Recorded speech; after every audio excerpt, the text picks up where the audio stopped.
So guys, ayan na nga kadimpol, gawa po ako ng gisadong sotanghon. So ginisa ko muna, fried ko muna yung aking chicken breast, no? Nilagyan ko siya ng cornstarch, then panakot.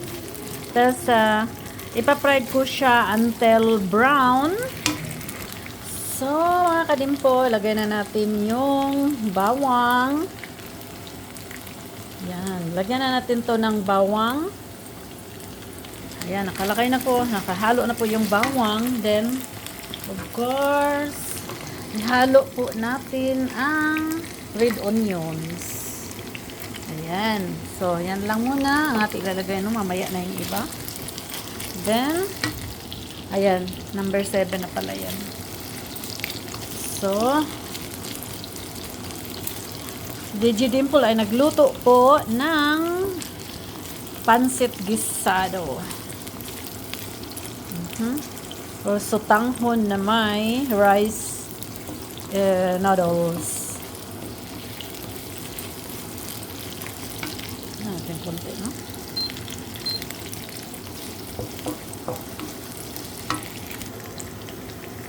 Lagyan po natin siya ng kunting magic sarap. Then, lagyan natin siya ng kunting pepper. So, mix natin siya. Lagyan natin siya ng garlic powder, no?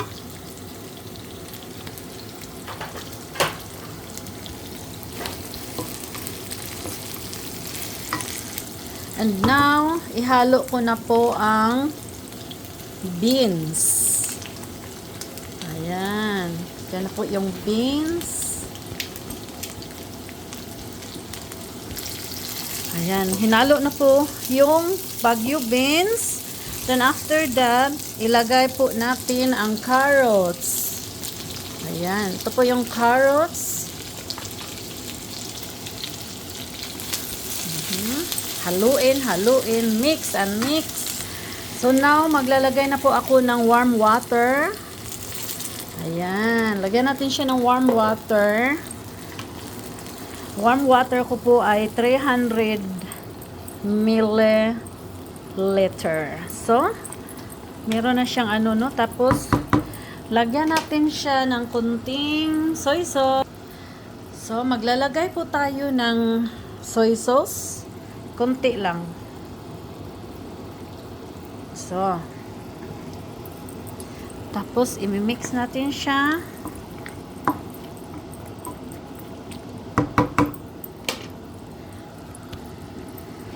Takpan muna natin siya. Lutuin natin siya ng mga 3 minutes. Madali na po yan to maluto dahil ang gamit ko po ay induction.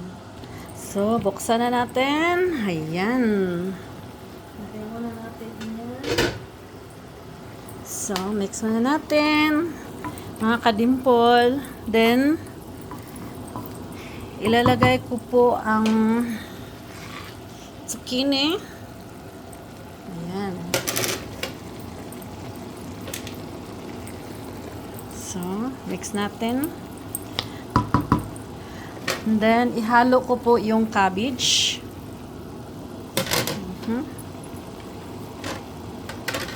Mamaya kasi tatanggalin natin yung gulay na yun. No? So, nakamix na po yung ating gulay, no? Yung cabbage. Then, nilagyan ko po siya ng zucchini. Lutuin natin siya ng mga 2 minutes lang. I think magdagdag tayo ng water. So, ayan na guys. Ayan mga kadimpo, luto na po ang ating gulay. So, mahin natin to ha. So, mga kadimpol, ayan, sinala ko na pa yung gulay. Kasi, ilalagay ko po dito yung pansit. Hanahin muna natin. So, So mga kadimpol, yan, lulutuin na natin ang pansit, no, dito. Ayan, ganyan po si DJ Dimple magawa ng gisadong pansit. Ayan, lulutuin muna natin dyan kasi nakaluto na po yung gulay. So, separate natin, no. Ganyan po ako magluto para hindi po siya malata, no. So, ayun na mga kadempol, malapit na po siyang mag-dry yung ating sauce na nilagay. Tinihalo natin mamaya ang ating mga gulay at saka atsal. Yun pa yung may natitira pa doon. So now, ilagay na natin ang ating sibuyas dahon tsaka atsal. Ayan. So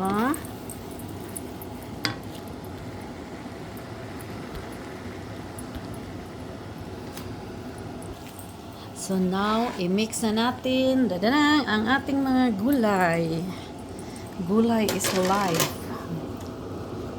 Lagay natin ang mga gulay. Ayan, sarap na. So, ganito pa eh. Mimix na natin to, ha. Mix na natin to ang ating gulay. So, luto na po ang ating gisadong pansit. Ano po yan? Sa tanghon na may mix na rice noodle. Ayan, luto na po siya. Ready to eat na. Ayan. So, thank you for watching. Papatayin na natin kasi luto na po siya, no? So,